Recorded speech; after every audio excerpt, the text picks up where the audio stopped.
우리의 모든 가치관을 뒤바꾸는 순간을 저는 보았습니다. 단순한 생과 사를 넘어서는 전쟁이나 현대사회의 인생사에서 한 번쯤은 진정한 리더를 갈망해 보셨을 것입니다. 위기의 순간에 자신보다 팀을 먼저 생각하는 상사, 어려운 결정 앞에서도 책임을 회피하지 않는 지도자, 인간미가 넘치는 의지를 보여주는 사람. 오늘은 세상이 주목하지 않았던 진짜 영웅의 기적 같은 이야기를 들려드리려 합니다. 역사의 뒤안길에 숨겨져 있던, 하지만 그 어떤 화려한 영웅담보다 더 가슴 깊이 울림을 주는 이야기를 통해 우리가 잊고 있던 진정한 리더십의 의미를 함께 찾아보려 합니다. 저는 마이클 하퍼, CNN 다큐멘터리 채널의 베테랑 프로듀서입니다. 올해로 방송계에 몸담은 지 27년째가 되었습니다. CNN의 역사 전문 PD 중 한 명이라고 할 수 있죠. 그동안 링컨, 처칠, 나폴레옹 등 서양 역사 속 인물들을 집중 조명해왔습니다. 은퇴 시기가 다가오고 있지만 아직도 현역에서 활동하고 있는 이유는 딱 하나예요. 아직 다루지 못한 인물이 있기 때문입니다. 이순신 장군. 거의 알려지지 않았지만 어느 누구도 그의 진정한 위대함을 제대로 서양에 전달하지 못했다고 생각했습니다. 미국인들은 이순신 장군에 대해 거의 들어본 적이 없지만 그는 단순한 동양의 영웅이 아니라 세계 해전사에서 가장 위대한 지휘관 중 한 명이었습니다. 저는 그 진짜 이야기를 전하고 싶었습니다. 문제는 시청자층이었습니다. CNN의 역사 다큐멘터리는 주로 서양 역사에 초점을 맞추었고 동양의 인물을 다루는 것은 큰 모험이었어요. 미국 시청자들은 아시아 역사에 관심이 없다. 이순신은 너무 생소한 인물이다라는 말만 되돌아왔습니다. 그러던 어느 날 밤 습관처럼 틀어놓은 유튜브에서 해군 전문가들이 이순신에 대해 토론하는 영상을 발견했습니다. 미국 해군전략연구소의 토론회였어요. 세계 해전사에서 가장 위대한 해군 지휘관을 꼽으라면 저는 주저없이 이순신을 선택하겠습니다. 그 말을 한 사람은 로버트 윌슨 교수, 미국에서 손꼽히는 해전사 전문가였습니다. 그가 계속해서 말했습니다. 이순신의 명량해전은 전 세계 해전사에서 가장 불가능한 승리였습니다. 12척으로 330척을 이긴 것은 단순한 승리가 아니라 기적이었죠. 그 순간 제 가슴이 뛰기 시작했습니다. 맞습니다. 이순신은 동양만의 영웅이 아니었어요. 그는 세계가 주목해야 할 인물이었습니다. 그날 밤 저는 결심했습니다. 은퇴를 앞둔 마지막 작품으로 이순신의 진정한 모습을 담은 다큐멘터리를 만들어야겠다고 말이죠. 다음 날 아침, 저는 CNN 프로그램 책임자인 스티븐 콜린스의 사무실 문을 두드렸습니다. 스티븐은 저보다 15살이나 어렸지만 제가 신입 시절 가르쳤던 후배였습니다. 스티븐, 마지막 부탁이 있네. 스티븐은 웃으며 대답했습니다. 마이클, 또 역사 다큐죠? 그래, 이번엔 이순신이야. 스티븐의 표정이 굳어졌습니다. 마이클, 요즘 시청률 아시잖아요. 아시아 역사는 더더욱. 저는 그의 말을 끊고 유튜브 영상을 보여주었습니다. 외국 학자들이 이순신을 세계 최고의 해군 지휘관으로 평가하는 장면, 미 해군사관학교에서 이순신의 전략을 가르친다는 이야기, 그리고 이순신의 리더십이 현대 경영학에서도 연구되고 있다는 사실들이었죠. 이건 단순한 동양 영웅 이야기가 아니야. 세계가 주목해야 할 위대한 리더십에 관한 이야기라고. 스티븐의 눈빛이 변했습니다. 그렇군요. 하지만 어떻게 미국 시청자들에게 어필할 건가요? 저는 준비해온 기획안을 내밀었습니다. 나는 미국 해군전략연구소로 갈 거야. 세계 최고의 해군 전문가들이 바라보는 이순신의 시각으로 이야기를 시작할 거고, 그 다음엔 한산도 명량, 노량으로 이어지는 실제 전장을 따라가며 이야기를 풀어갈 거야. 단순한 역사 다큐가 아니라 로드 무비처럼 현장의 생생함을 담을 거라고. 스티븐은 잠시 생각에 잠겼다가 고개를 끄덕였습니다. 한 가지 조건이 있습니다. 젊은 서브 프로듀서와 함께 작업하셔야 해요. 소셜미디어 시대에 맞는 접근 방식을 도입할 수 있는 사람이요. 그렇게 제 파트너가 된 사람은 30대 초반의 신예 프로듀서 제시카 김이었습니다. 한국계 미국인인 그녀는 두 문화 사이의 가교 역할을 완벽하게 해낼 수 있는 인물이었죠. 제시카와의 첫 만남은 순탄치 않았습니다. 그녀는 제 오래된 다큐멘터리 제작 방식에 의문을 제기했고, 저는 그녀의 너무 현대적인 접근법에 회의적이었죠. 마이클, 이순신을 현대 리더십 이론에 비추어 분석하면 어떨까요? 스티브 잡스나 일론, 머스크 같은 혁신적 CEO들과 비교하는 거예요. 처음엔 황당했습니다. 16세기 조선의 제독을 21세기 실리콘밸리 기업가들과 비교한다니요. 하지만 제시카의 주장은 계속되었습니다. 미국 시청자들이 이순신에게 공감하려면 친숙한 맥락이 필요해요. 이순신의 혁신적 함선 설계는 잡스의 아이폰처럼 게임 체인저였고,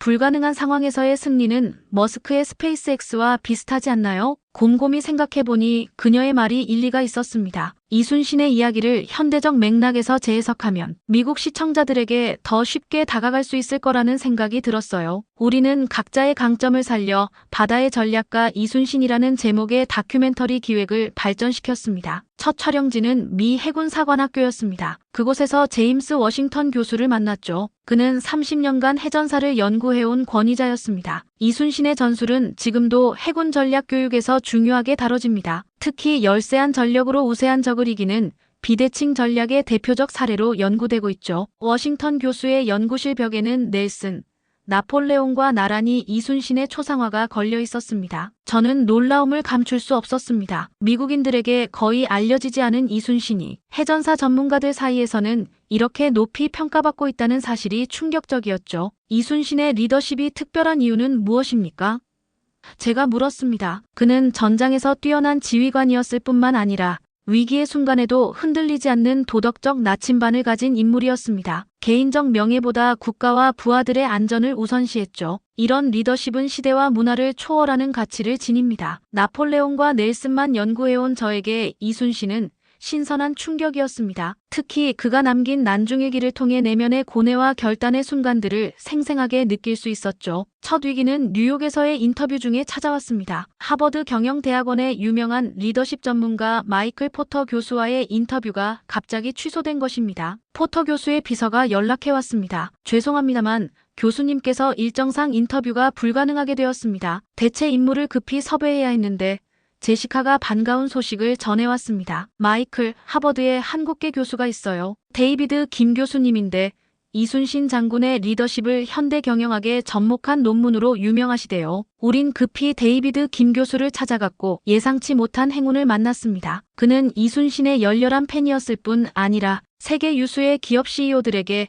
이순신의 리더십을 강의해온 전문가였습니다. 이순신의 위대함은 단순히 전투에서 이긴 것이 아닙니다. 그는 혁신가였죠. 거북선은 당시로서는 혁신적인 전투함이었습니다. 또한 그는 부하들에게 영감을 주는 탁월한 소통 능력을 갖추고 있었고 비전을 제시할 줄 알았습니다. 이런 자질은 오늘날 최고의 CEO들에게도 필수적인 요소입니다. 김 교수의 인터뷰는 다큐멘터리에 새로운 차원을 더해주었습니다. 우리는 자신감을 얻어 한국으로 향했습니다. 이제 실제 전장을 따라가며 이순신의 발자취를 좇을 차례였습니다. 한국에 도착해 처음 만난 사람은 이순신 연구의 권위자인 박성훈 교수였습니다. 그의 안내로 한산도, 명량, 노량 등 주요 해전 현장을 방문했습니다. 한산도 앞바다에서 박 교수가 설명했습니다. 이곳이 바로 이순신이 하객진 전술로 일본 함대를 물리친 곳입니다. 하객진은 학의 날개처럼 배를 배치해 적을 포위하는 전술인데 이순신은 이 지형과 바람, 조류를 완벽하게 활용했습니다. 실제 전장의 선이 역사책에서는 느낄 수 없었던 생생함이 느껴졌습니다. 좁은 해협,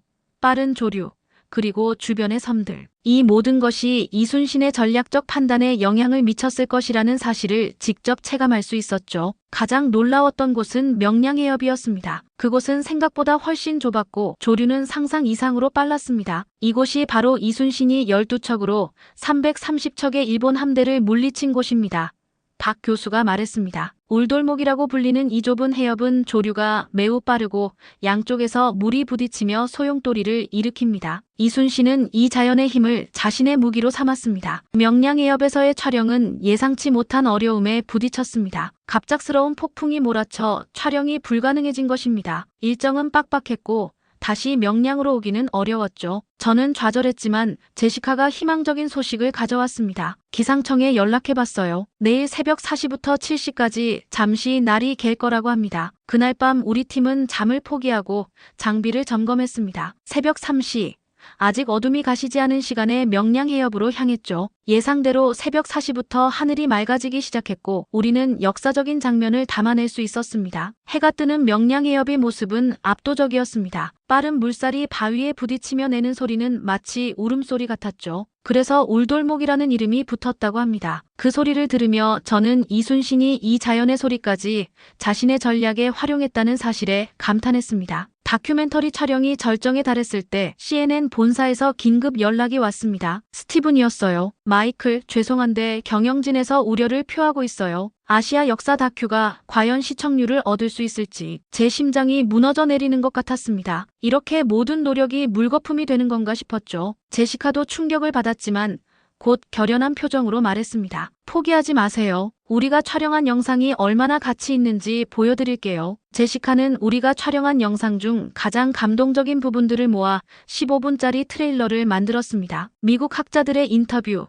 실제 전장의 모습, 그리고 이순신의 지도력과 혁신을 현대적 맥락에서 재해석한 내용이었죠. 그리고 그 영상을 CNN 내부 시사회에서 상영했습니다. 반응은 기대 이상이었습니다. 특히 CNN 국제부 부사장이 깊은 인상을 받았고 다큐멘터리 방영을 전폭적으로 지지해 주었습니다. 이건 단순한 역사 다큐가 아니라 리더십과 혁신에 관한 보편적 이야기입니다. 게다가 미국과 아시아 시청자 모두에게 어필할 수 있는 콘텐츠죠. 마침내 바다의 전략가 이순신이 CNN에서 방영되었습니다. 시청률은 역사 다큐멘터리 중 최고를 기록했고 특히 리더십과 경영에 관심 있는 시청자들의 호응이 뜨거웠습니다. 다큐멘터리는 단순히 이순신의 전투만 다루지 않았습니다. 그의 혁신적 사고, 위기 관리 능력, 그리고 모범적인 리더십을 현대적 관점에서 조명했죠. 방송 후 가장 감동적인 연락은 한국 대사관으로부터 왔습니다. 주미 한국 대사가 직접 감사 메시지를 보내온 것입니다. 하퍼 씨,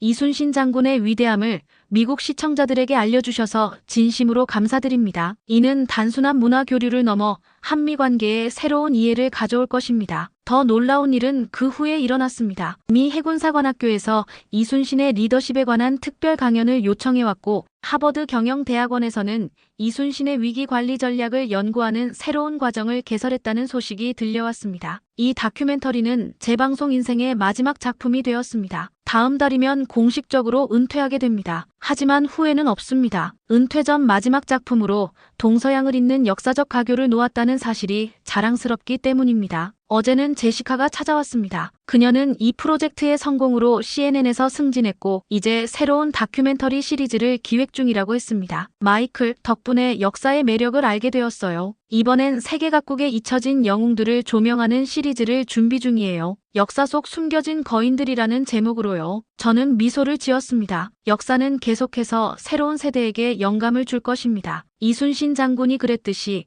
역사 속 위인들의 지혜는 시대와 문화를 초월해 우리에게 길을 보여줄 테니까요. 한국 방문을 마치고 떠나기 전 마지막으로 현충사를 찾았습니다. 이순신 장군의 영정 앞에 서서 조용히 생각에 잠겼습니다. 장군님, 당신의 이야기를 세계에 전할 수 있어 영광이었습니다. 당신은 더 이상 한국만의 영웅이 아닙니다. 이제 전 세계가 당신의 지혜를 배우고 있습니다. 바람이 불어오는 것 같았습니다. 그 속에서 이순신 장군의 정신이 살아 숨쉬는 듯 했습니다. 재방송 인생 마지막 작품이 이렇게 의미 있는 것이어서 다행이라는 생각이 들었습니다. 귀국 비행기 안에서 저는 이순신 장군이 죽음을 앞두고 남겼다는 말을 떠올렸습니다. 나의 죽음을 알리지 마라. 개인의 명예나 인정보다 더 큰 가치, 나라와 백성을 위한 헌신. 이런 가치는 시대와 문화를 초월하는 보편적 메시지입니다. 그리고 이 메시지를 전 세계에 전할 수 있었던 것은 제 인생에서 가장 보람찬 순간이었습니다. 다큐멘터리 방영 이후 1년 전은 공식적으로 CNN을 떠나 은퇴했지만 이순신 장군에 관한 책을 집필하기 시작했습니다. 바다의 전략가 현대 리더를 위한 이순신의 교훈이라는 제목의 책이었죠. 생각보다 많은 사람들이 이순신에 대해 더 알고 싶어 했기 때문입니다. 특히 미국 기업 CEO들과 군 지도자들 사이에서 이순신 장군의 리더십에 관한 관심이 높아졌습니다. 어느 날은 실리콘밸리의 유명 테크 기업 CEO로부터 연락이 왔습니다. 하퍼 씨, 귀하의 다큐멘터리를 통해 이순신 장군에 대해 알게 되었습니다. 저희 회사 리더십 연수 프로그램에서 특별 강연을 해주실 수 있을까요? 또한 해군 참모총장으로부터도 초청장이 도착했습니다. 펜타곤에서 고위 장교들을 대상으로 이순신의 전략적 사고에 대한 강연을 해달라는 요청이었습니다. 이런 반응들은 제게 놀라움과 동시에 깊은 책임감을 안겨주었습니다. 이순신 장군의 이야기가 단순한 역사적 일화를 넘어 현대 사회에 실질적인 영향을 미치고 있다는 사실이 가슴 벅찼습니다. 어느 날 저녁 제시카로부터 흥미로운 소식이 전해졌습니다. 마이클, 큰 소식이 있어요. 할리우드에서 이순신 장군의 이야기를 영화화하고 싶어 합니다. 우리 다큐멘터리를 본 후 감명받은 제작자가 연락해왔어요. 처음에는 반신반의했습니다. 할리우드가 아시아 역사 인물을 제대로 다룰 수 있을까 하는 의구심이 들었기 때문입니다. 하지만 제작자와 직접 만나 이야기를 나눠보니 그는 이순신 장군의 이야기를 진정성 있게 전달하고자 하는 열정을 갖고 있었습니다. 이순신의 이야기는 단순한 전쟁 영웅 서사가 아닙니다. 그의 내면적 고뇌, 정치적 박해 속에서도 흔들리지 않는 신념, 그리고 개인의 영달보다 국가를 우선시한 헌신. 이는 보편적인 인간 드라마입니다. 저는 이 이야기를 전 세계에 알리고 싶습니다. 그 제작자의 진정성에 저도 마음을 열게 되었고 영화 제작의 역사자문으로 참여하기로 했습니다. 이 과정에서 한국의 박성훈 교수와도 다시 연락하게 되었고 그는 기꺼이 자문단에 합류했습니다. 영화 제작 준비 중에 또 다른 놀라운 소식이 들려왔습니다. 우리의 다큐멘터리가 국제 다큐멘터리 영화제에서 대상 후보에 올랐다는 것입니다. 더욱 놀라운 것은 이 소식을 전해준 사람이 바로 스티븐이었다는 점이었죠. 마이클, 축하해요. 처음에는 의심했지만 당신이 옳았어요. 이순신 장군의 이야기는 정말 세계적인 가치가 있었군요. 영화제 참석을 위해 다시 한번 제시카와 함께 여행을 떠났습니다. 시상식에서 우리 다큐멘터리는 결국 국제이해에 기여한 작품상을 수상했습니다. 시상대에 올라 소감을 말할 때 저는 마음속으로 이순신 장군에게 감사를 표했습니다. 이 상은 저희의 것이 아닙니다. 400년 전 바다에서 불가능을 가능으로 만든 한 위대한 영웅의 것입니다. 그의 이야기가 오늘날 우리에게 여전히 중요한 교훈을 주고 있다는 사실이 이 상의 진정한 의미입니다. 수상 후 한국 방문 기회가 다시 찾아왔습니다. 이번에는 다큐멘터리의 성공을 기념하기 위한 특별 행사에 초청받은 것이었죠. 서울에서 열린 행사에는 많은 이순신 연구자들과 역사학자들이 참석했습니다. 그 자리에서 저는 뜻밖의 인물을 만났습니다. 바로 이순신 장군의 후손이었습니다. 그는 조용한 목소리로 말했습니다. 하퍼 씨, 우리 선조의 진정한 가치를 세계에 알려주셔서 감사합니다. 이순신은 단순한 전쟁 영웅이 아니라 인간적 고뇌와 국가에 대한 헌신, 그리고 흔들리지 않는 도덕적 나침반을 가진 인물이었습니다. 그런 모습을 있는 그대로 전해주셔서 진심으로 감사드립니다. 그의 말에 저는 깊은 감동을 받았습니다. 다큐멘터리 제작을 통해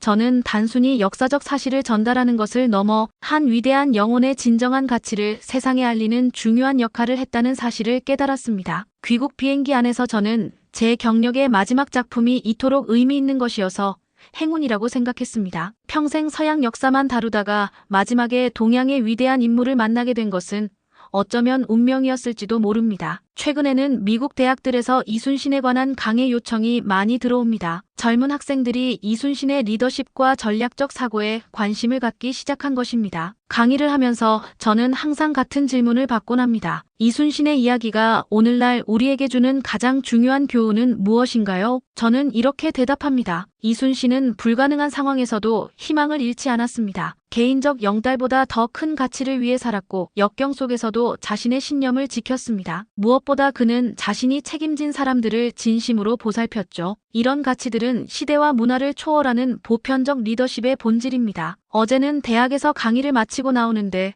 한 동양계 학생이 다가왔습니다. 교수님, 저는 한국계 미국인입니다. 어릴 때부터 이순신 장군에 대해 들어왔지만 그저 민족의 영웅으로만 생각했습니다. 하지만 오늘 강의를 통해 그가 세계적 위인이라는 사실을 깨달았습니다. 자부심이 생겼어요. 감사합니다. 그 학생의 말에 저는 다시 한번 제가 한 일의 의미를 되새기게 되었습니다. 역사는 단순한 과거의 기록이 아니라 현재를 사는 우리에게 영감과 지혜를 주는 살아있는 이야기입니다. 다음 주면 할리우드 영화의 첫 촬영이 시작됩니다. 저는 자문역으로 현장을 방문할 예정입니다. 이순신 장군의 이야기가 어떻게 스크린에 담길지 기대되면서도 한편으로는 걱정도 됩니다. 하지만 한 가지 확신하는 것은 이순신 장군의 이야기가 더 이상 한국만의 역사가 아니라 세계가 공유하는 소중한 유산이 되었다는 사실입니다.